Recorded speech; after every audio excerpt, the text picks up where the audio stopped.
Welcome, everybody, to another episode of the Good Deeds Note Investing Podcast. I am your co-host, Jamie Bateman, joined by my fellow co-host, Chris Seveny. Feel like it's been a little bit since we've been together on a show. It has been. We've been taking turns. How are you doing today, Chris? I'm doing pretty good. It's Friday. It's middle of January right now. So I think we're supposed to get some snow this weekend, but also get a nice long weekend to actually catch up on my note business and watch some NFL playoffs. Nice. There you go. Yeah, I'm excited for the playoffs too. So today with us, we have a special guest, Fred Moskowitz, who's been a note investor for quite some time now. And we'll get into his backstory. Fred, how are you doing today? Doing fantastic. Thank you for having me on the show. I'm real excited to talk to you guys, and it's going to be wonderful for the three of us today having a conversation talking about note investing. Absolutely. Jamie, why don't you have the energy that Fred has? So, I'm going to bring it. That's going to happen because I know my wife's going to be yelling at me and I'm 2 floors below her because she's like, why do you yell all the time when you're on these calls? And Fred, I can sense the energy coming from Fred already. So Jamie, you're going to step up your game today, buddy. I will. I'm hoping the caffeine kicks in here in the next 15, 20 minutes, but something when you put yourself around other people and the energy levels are different, it impacts, you'll bring up the other person. So Chris, you and I are going to have the job to up level Jamie during our conversation. And it's going to happen. It's going to happen. It's inevitable just by the nature of us talking together, sharing a conversation. And that's just how it works, right? You put yourself around certain people and they're going to impact you. And it just happens organically. And, that's such a wonderful thing. I always encourage everyone, really be aware, be mindful of the people that you spend time with, who you put yourself around, because that impacts you on so many levels. It really does. True. Yeah. I mean, every book you read that talks about growth and success, typically the 3 things that I see in those are surround yourself with people who are like-minded, and then, focus on the work-life balance of, getting some energy or exercise, spending time with some family or downtime, and then also focusing, on your business and stuff. But we don't need to dive too deep in that. I have a goal this year to read 50 books or listen to 50 books, and I'm on number 3 already. So I was going to say, have you started? So that's great. That's awesome. Yeah. So Fred, I'll try to, bring up the energy level a little bit, but I know Chris and I are familiar with your story and who you are and everything, but there may be a couple people who are not familiar with you. So if you don't mind diving into your background and give us your backstory, that would be great. Yeah, absolutely, Jamie. Happy to do that. I will just share with you, I had a very long, successful career working in the technology sector. I was a computer engineer. I loved it. I loved the industry. I spent a lot of time working at technology startup companies. And after having seen my industry just turned upside down from the bursting of the dot-com bubble and then the 9/11 attacks and all the turmoil, it made me realize that I was taking such a huge risk in my life because I was so dependent on the income for my job. And it was a job that had so many wonderful things, but it also had many circumstances outside of my control. And what I learned was that no matter how talented of an engineer I was or how valuable of an employee I was, right? If things are not going well financially at the company or in the industry overall, I could quickly lose my job for no fault of my own. And so having been through that, I eventually came to the realization that I needed to seek out other sources of income so that I wouldn't be dependent on the paycheck from my job. And so from that, I turned to different investing strategies. Real estate investing has been huge for me. And then after a few years, I was sitting in a weekend seminar being taught by Jimmy Napier of all people. Jimmy Napier, who is, I consider him the granddaddy of note investing, right? Yeah. He was teaching about, it was a workshop on negotiation. That's what it was. And it was for real estate investors. The whole venue was full of real estate investors. And he was teaching all these different negotiation techniques. I mean, amazing. But one of the little side remarks that he made was that when you're starting out in life and you don't have a lot of capital, real estate is a great way to build up capital and make a large amount of capital if you're in for the long term. But then after you make some profits, if you're able to take that and then redeploy it into debt, you can really boost your rate of return. And that was something that always, it caught my attention. It was just this little side remark he made. And I ended up buying his book, Investing in Debt.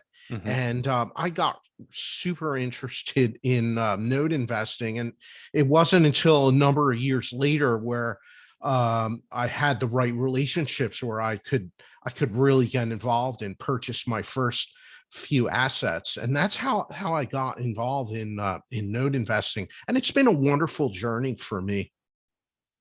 That's fantastic. Yeah. I mean, I go back to this often on the show, but one of the things I love about investing in real estate and notes and alternative investments, like you mentioned, is that there's not just one way to do it. There's so many different ways to approach this. And so you can take your personal situation, and maybe you didn't quit your job, immediately, but you started learning about different investment strategies and different asset classes. And then maybe it sounds like maybe you took some time before you left your job. Maybe we can go into that a little bit, but there's more than one way to skin this cat. Oh, absolutely. Absolutely. Chris, did you have something? No, I was just going to kind of hit upon what you said, is that there's just so many ways to grow and get to your business. One of the questions I was going to ask Fred is, how long did it take you to get to a point? Because I think this is one of the things, unfortunately, you see in this space now with some of the people providing some of this training, is they make it sound like this is a 3 to 6 month get your business up and running and you can quit your job and basically live the lap of luxury, or in 12 months. So, we always like to keep things real and so forth. And, I've been going on this now for 5 years, and it really depends on, your current situation. What's that? I think maybe even more than that, you've been doing it. 2016. But it also depends on your situation, because if you live in, a state that is very affordable and have a low cost of living, again, if you need to make 30 grand a year in notes, you can get to that faster than if you live, in New York City, which, 30 grand isn't going to get you a parking space. So, so from that perspective, I was curious, like how long, Fred, it took you to kind of work through everything, get your business to a point where it was, you could, do, that really focused on where you got it to where you wanted to get it to. Wow. I'm still on that journey to get it to where I want to get it to. But I like I see to get to your answer your question. I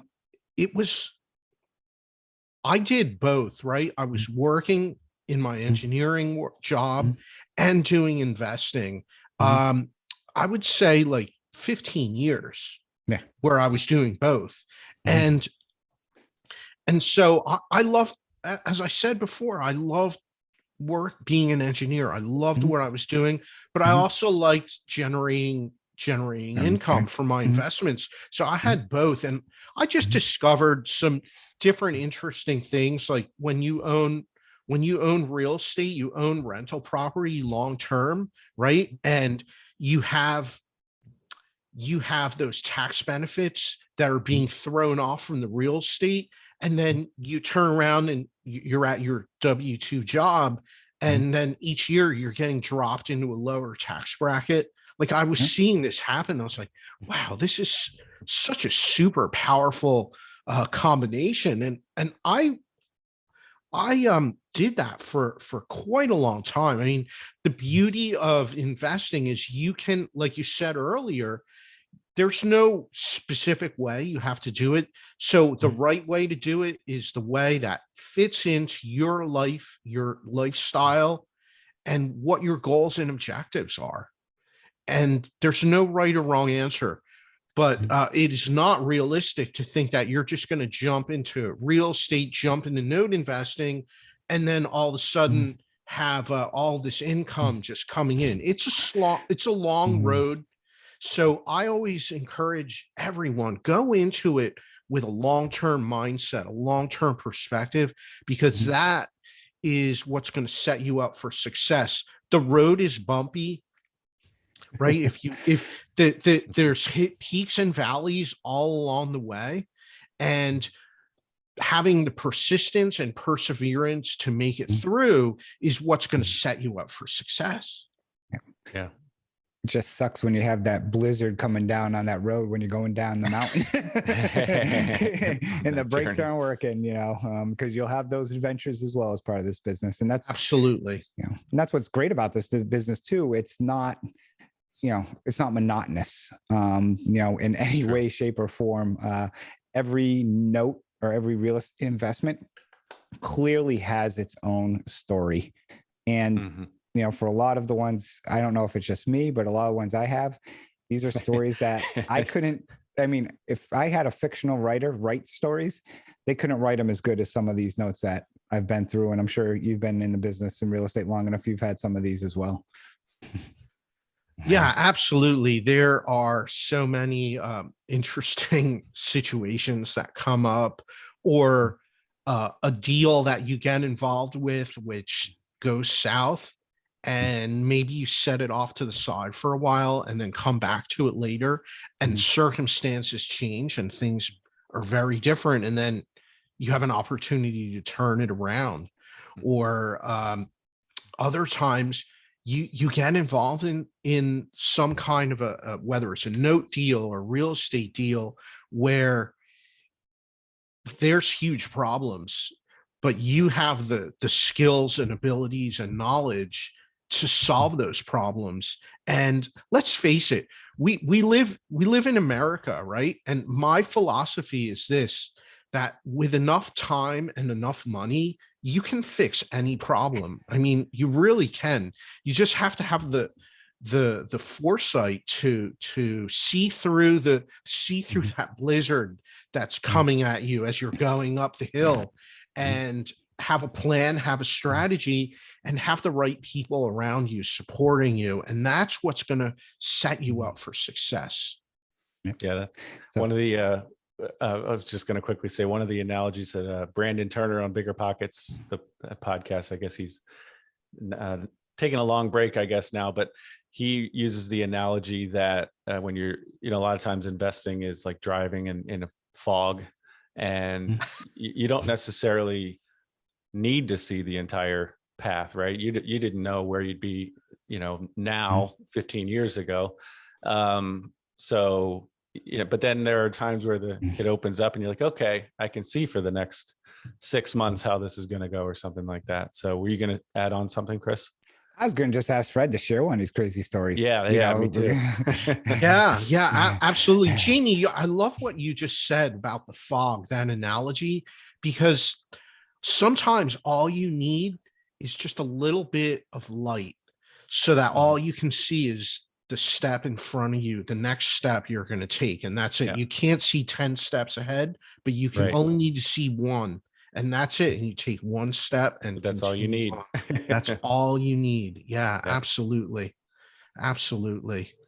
So yeah, do you have any crazy stories for us? I mean, this is putting you on the spot here. This is the Good Deeds Note Investing podcast. So we do try to pull out maybe a good deed that you've been able to do, in your note investing or real estate investing career. Maybe you can think of a tough situation that you were able to turn around either for yourself or someone else. Yeah, absolutely. I was speaking with, this happened just recently. I was speaking with one of our investors. He came to me, and he was really, really perplexed.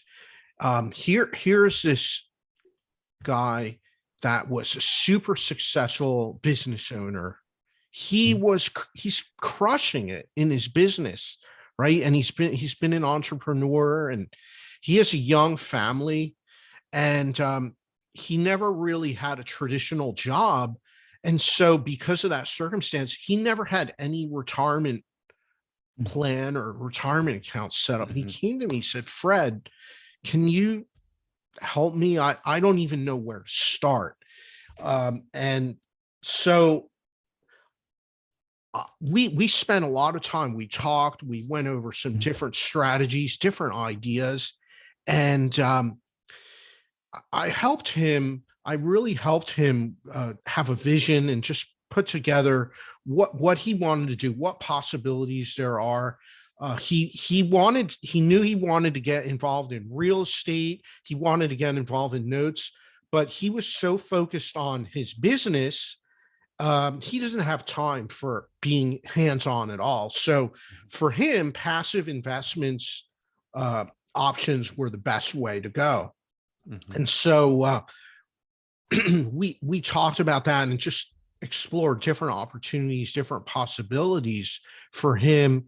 And in the end, he got set up. He set up some self-directed Roth accounts, which are my favorite vehicle, and started getting involved, started buying some assets. I mean, I really talked a lot about the power of investing in assets that you own that generate income for you while you own them, right? And so after a year, he was really happy with the idea that now he has something for his retirement and for his family. He has young children. And, it was really just a situation where someone was there with so much overwhelm. They didn't know where to start. They couldn't see that next step to take. The fog was all around. Right. And so sometimes that's all you need is just a little bit of light to help you get started and figure out where to take that next step.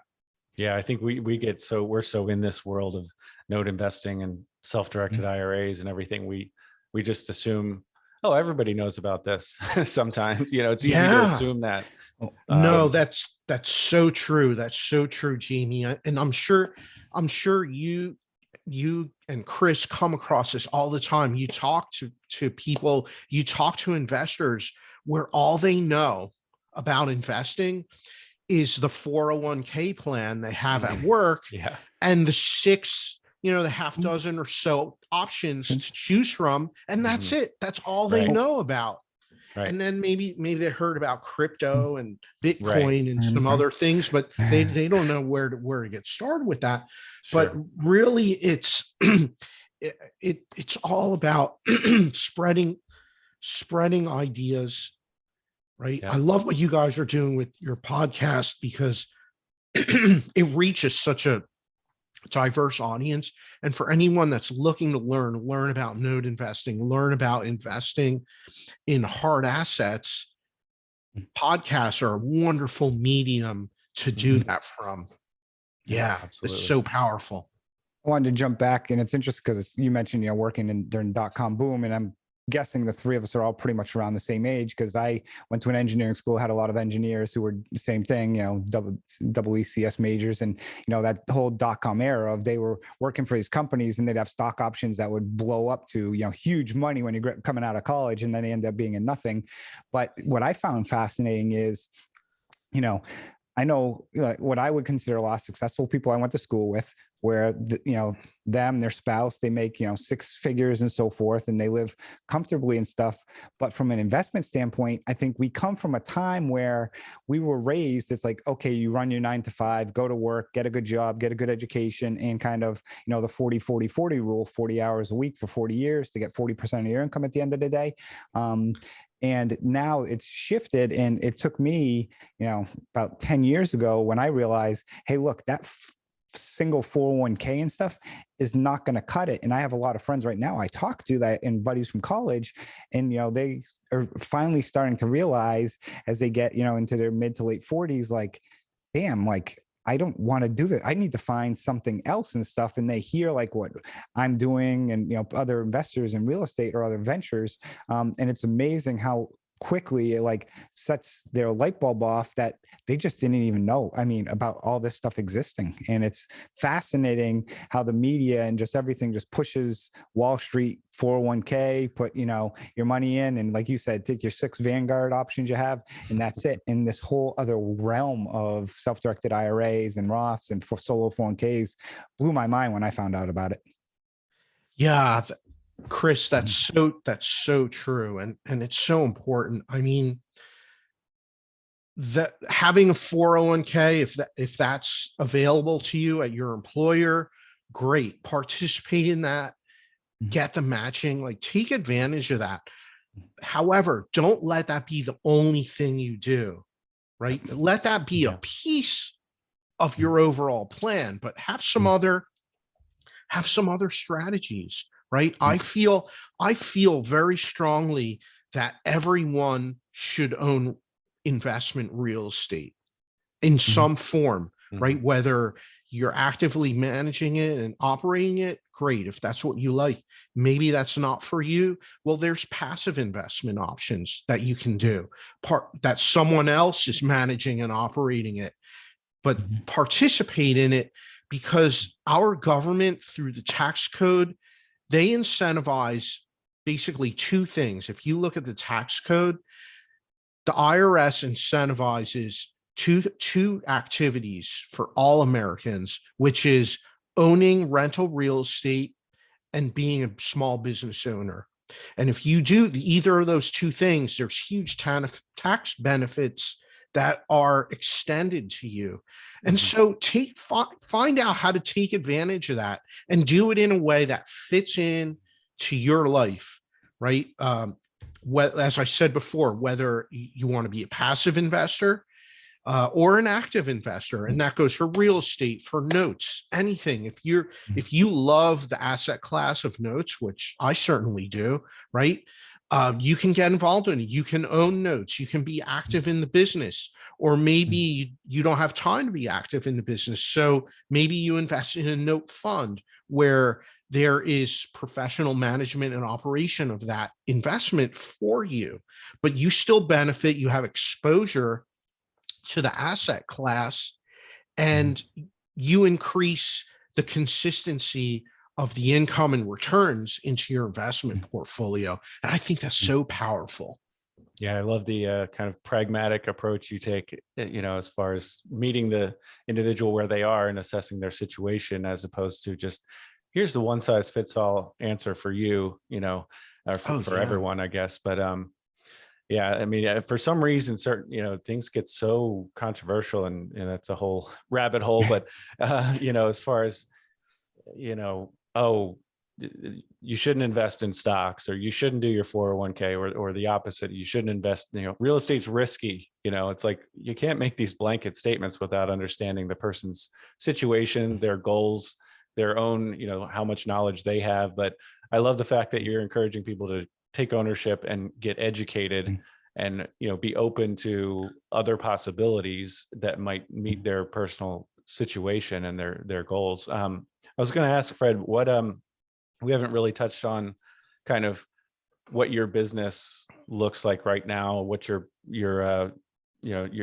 how's your business set up? What are you working on these days? Yeah, absolutely.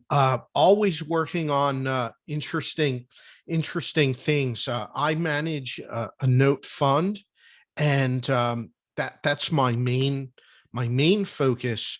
And we're out there buying notes on the secondary market on an ongoing basis. But I love writing. I'm always writing. It's a wonderful thing. I put out a newsletter to people interested in investing, which it's just such a wonderful way to interact with people, where I'm writing, people are responding and commenting. And I also love doing a lot of speaking, podcast interviews, speaking at events and conferences. It's always wonderful to connect with other investors, to, as was mentioned earlier in our conversation, get around like-minded individuals, have some conversations, exchange some ideas and concepts, because everyone's doing different things and there's no right or wrong answer. The only right answer is what fits into your lifestyle that you can pursue. And you end up getting exposed to different concepts, different trends in the industry. The note industry is so diverse. There's so many niches within the note industry, and it's wonderful to learn about it. Sometimes I'll attend events and meet people that are involved in investing in things like medical debt, or just different unsecured debt, which is not something I get involved in. But it's just fascinating to hear about different business models and learn what other people are up to.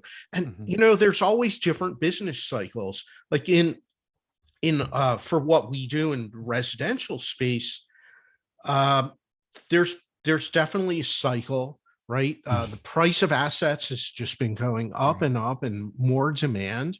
And the important thing is to learn how to adapt and navigate through that. And it doesn't matter whether you're into real estate. It's the same thing. Real estate cycles go for about 9 to 12 years on average. The stock market, if that's your thing and you're doing trading or stock investing, there are market cycles for that as well. And so learn how to be active and participating at all stages in the cycle. That's what sets you up for success, when you can be adaptable and flexible. Yeah, with the space right now, in one of the books I was just recently reading, it was very interesting about, and it made me think about notes. And it talked about basically, being a farmer or being a hunter. And previously, the last several years, we were all farmers. The deals were basically right there. We could just go pick our own deal, because there's so many assets, so much, and we all got used to that. And now people are like, oh my God, I can't find deals. It's because, well, now you got to turn to the hunter. Now you actually got to go out there, speak to people. Oh my God, I got to speak to somebody, and, really work the phones or work these conferences just to network and find people where, like I said before, I'd have, tapes thrown at me every single, so many a week. I was like, okay, which ones do I want to bid? Now it's like, okay, now who do I have to reach out to this week to see if I can even get a tape to bid? And it just hit me when I thought of that farmer and hunter analogy, based on kind of what you were mentioning with how the space has been. Yeah, Chris, I love that. That's so true. That's so true. Those of us that have been in the industry for a while all remember that. There was a time where there were so many tapes, so many notes, you couldn't look at them all. You couldn't look at them all. And sometimes it was like, well, if I have enough information, I can dig into these assets. And if there's less information on these others, I'll just move on and look at others. It's very, very interesting. And it's so true. It's so true. And now it's all, what's so important is the idea, like you said, Chris, getting to the conferences, relationships, building relationships with people. Our industry, the note industry, it's all relationship based. Yep. All relationship based. And so if you want to be successful in this, one of the skills for you to consistently work on is communication skills and building relationships. You can never be too good at either of those things, because that's what's going to carry you forward in any situation that you have. That's a good point. That's a good note and bolt there.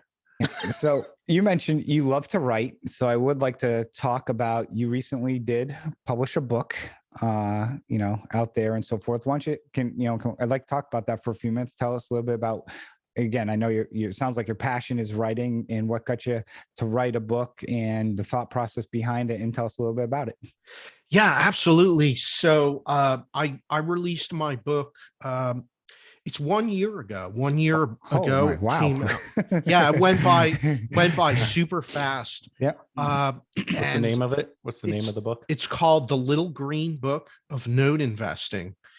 And in that book, what my objective was really to give a nice high level basic overview about note investing to someone that's learning about it for the first time. Maybe all they ever knew about a note and a mortgage was from the perspective of being a borrower, right? They bought a house, they bought their primary residence, they bought an investment property, and that's where they really learned about what's a note and what's a mortgage. But not a lot of people know that you can invest in it. You can actually own that asset and be the one receiving that cash flow. And so that was the premise of the book, to teach about what is note investing, why do banks originate notes and then sell the assets later, and how that all works. And some basic concepts like how to understand the different niche areas of note investing, what's right for you, how to conduct due diligence on assets, and looking at some different case studies to see how that works from end to end. And another big focus in the book, which I love, my favorite, is using self-directed retirement accounts, self-directed IRAs, self-directed HSAs to take that capital, use it in note investing, and put those two aspects together to make a powerful combination. Because here's the thing, note investing generates a lot of tax liability, hands down. That's what happens, right? There's no write-offs, there's no depreciation. It's all ordinary income.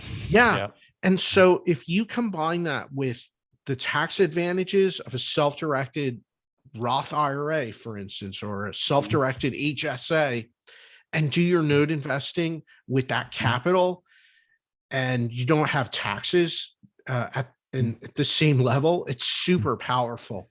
And so I really wanted to make sure that I got that message out to people, and just open people up to those ideas, to learning about that.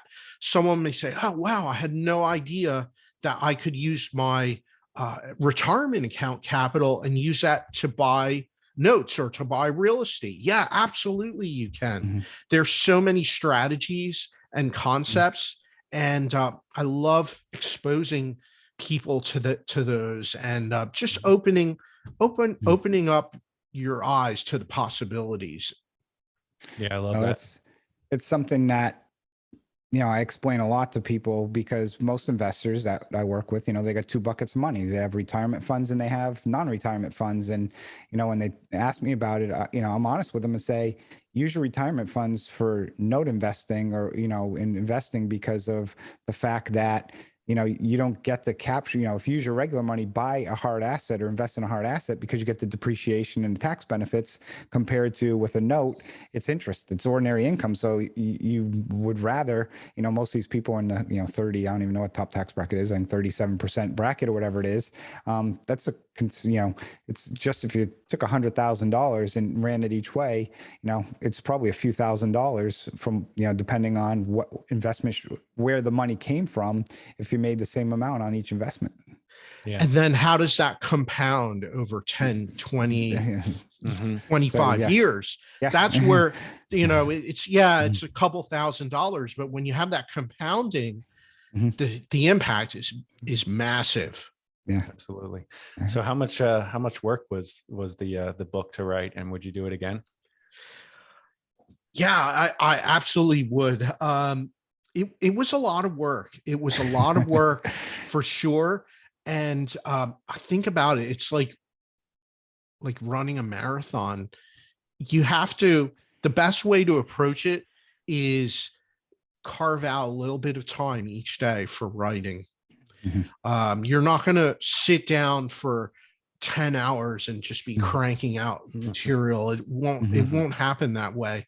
It's difficult to find your rhythm. But the best advice that was given to me was this. I learned this from Seth Godin. He's a famous digital marketing I'm reading expert. Tribes right now. Oh, beautiful. That's awesome. I love that. That was the first book I read of his. Yep. But he talks about writing like this. He says, write as if you're writing for the waste paper basket every day. You're going to write something and then toss it out, and approach it from that perspective. And over time, you're just doing it every day. It's a habit. And each day, and then you'll find, oh, I wrote all this material. Well, here's a piece that's nice. I'll take this. And then Chris, another time with Chris, your emails, are good for the waste paper basket. Yes. I'm just kidding. Yeah. But don't pressure yourself feeling like, oh, I'm going to sit down and create this masterpiece. It's not like that. It's messy. It's irregular. Right. But over time, things take shape. And I found the best way for me to stay focused was I blocked out on my calendar every day, time to write. And that's what I did. And it took about 2 years to do the book. But it was such a rewarding experience, and something I continue to do to this day. That's really good, because I've written a bunch of blog posts, and I've I kind of put that on hold for now. But it was a lot of work just to write one blog post. But for me, it was like, okay, as I'm learning, why not? Okay, if I have to go research this topic, CFDs versus regular notes, note and mortgage. Well, I'm going to go do some research on my own anyway. So why not, write that out for other people, and I imagine you learned a little bit along the way, not only about composing a book and producing a book, but also probably gathered some additional information about, notes and note investing. So that's something in the future I could see doing for me, but that's a big undertaking. So kudos to you. Now I know, Jamie, where you got the name, The Big Green Book on Note Investing. So now I know where you got that book. The name of your book for Nice. So. Jamie, I encourage you, having a blog and writing a blog. That's a great way to keep up with it. And it's low pressure, right? You're writing smaller pieces, smaller articles. And so that's wonderful. And over time, eventually you can revisit all the blog posts you've done and start assembling something larger out of that. Yeah. And we did an ebook, which was a little too big for an ebook, but not quite, a full book. So, but yeah, it's just from doing that, I can kind of relate to how much work you must have put in. But we certainly encourage people to check out your book for sure. Thank you. Thank you. Absolutely. So I was curious, to pivot real quickly. You mentioned Jimmy Napier. What other people in the industry have you looked up to over the years, or who do you follow these days? Oh, wow. There's so many. I don't know where to start. Start with a caveat. If I forget your name, I'm sorry. So here's one thing I'll say. Some of the older veterans in the investment world, I felt so fortunate that when I started in investing, I was attending workshops and seminars with people like Jimmy Napier and Jack Miller, who's a legend in real estate investing. Some of these guys. And Peter Fortunato was another one. I mean, amazing. I sat in his seminar for a day, and it's overwhelming. I remember this so well. If you stop to write something down and it took you more than 30 seconds, He was going to be off like 2 or 3 things beyond that, and you're lost. You had to be so on, so focused, because you would miss stuff. And he has an amazing mind. He still does. He does workshops on creative real estate. He has a paper course. I encourage you. Like he's one of the older guys, and definitely check him out. Very inspirational for me. John Schaub. Yeah. I was gonna mention him. Yeah. He speaks at Paper Source from time to time as well. Like get out there, see some of these guys, because you can learn so much. And the people that are no longer alive, that are no longer with us, we have YouTube. There's hours and hours of content you can watch, you can find. Brilliant minds. So some other people that I'll mention, definitely Peter Fortunato is a huge one. I love attending node industry conferences, because you come in contact with experts at all levels. Some are less experienced, some are more experienced or working at a huge level, and everyone has different perspectives, and you learn so much from hearing them speak and present, from having conversations and networking with people, learning about what others are doing. And it's so valuable. What are your favorite conferences? You're going to any this year? That's what I was going to ask. Yeah, definitely going to a few this year.